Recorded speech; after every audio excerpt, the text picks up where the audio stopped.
আমার পিছন দিক থেকে গুলি লাগছে, এই জায়গা থেকে বেদ করে এই দিক থেকে বেদ করে এই দিক দিয়ে বের হয়ে গেছে। এরপর আমি জায়গায় পড়ে গেছি, এরপর আমার কোনো খোঁজ ছিল না। আর আমাদেরকে গল্প শোনানো হয় রাবার বুলেট ছোড়া হয়েছে হেলিকপ্টার থেকে, এই গল্প শোনানো হয় আমাদের। তাকে পিছন থেকে শ্যুট করা হয়েছে, পিছন থেকে গুলিটা তার এই বুকের হার্টের জাস্ট একটু উপর দিয়ে বের হয়ে এই যে দেখেন ব্যাগ এপাশ দিয়ে ঢুকে ফুটা করে এপাশ দিয়ে বের হয়ে গেছে। এখন আপনারা সিদ্ধান্ত নেবেন, এই দেশের মানুষ সিদ্ধান্ত নিবে যারা এগুলোর হুকুমদাতা তাদের বিচার হওয়া উচিত কিনা, তারা যে নির্মমতা করছে এটার বিচার কতটা নির্মম হওয়া উচিত। আমার নাম মোহাম্মদ কাউসার।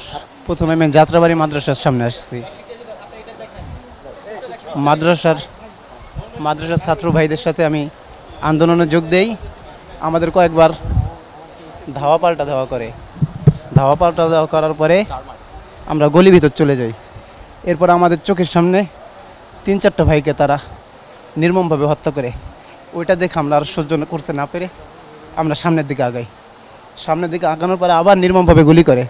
এরপর আমরা আত্মরক্ষার জন্য আমি ঘুরে দাঁড়াইছি, তারপরে আমি আর কিছু বলতে পারি না।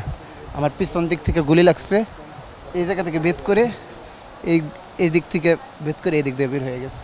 এরপর আমি জায়গায় পড়ে গেছি, এরপর আমার কোনো খোঁজ ছিল না। এবং আমার দাবি এটার জন্য সুস্থ বিচার হয়, আর এই রাষ্ট্রকে যেন পরিপূর্ণ স্বাধীনভাবে ঘোষণা করা হয়। আর এরকম দুঃসাহস আর কোনোদিন যাতে কেউ না করতে পারে, এরকম একটা ন্যায্য বিচার আমরা চাই। বেগের ঘটনা হচ্ছে, ওর বেগ ছিল কাঁধে, এভাবে কাঁধে থাকে বুকে থেকে পিছন থেকে গুলি করছে, গুলি সামন্তা পেতেছে। ওর কাছ থেকে শুনি আমরা, ওর কাছ থেকে শুনি দেখি একটু।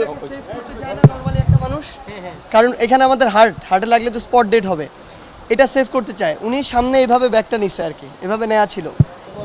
এখানে কোনো ভালো চিকিৎসা না হয়, দরকার আমেরিকা নেওয়া লাগুক, সিঙ্গাপুরে নেওয়া লাগুক, আমি রাষ্ট্রপক্ষ থেকে এটা আমরা দাবি জানাবো, এটা আমরা নিব ইনশাআল্লাহ।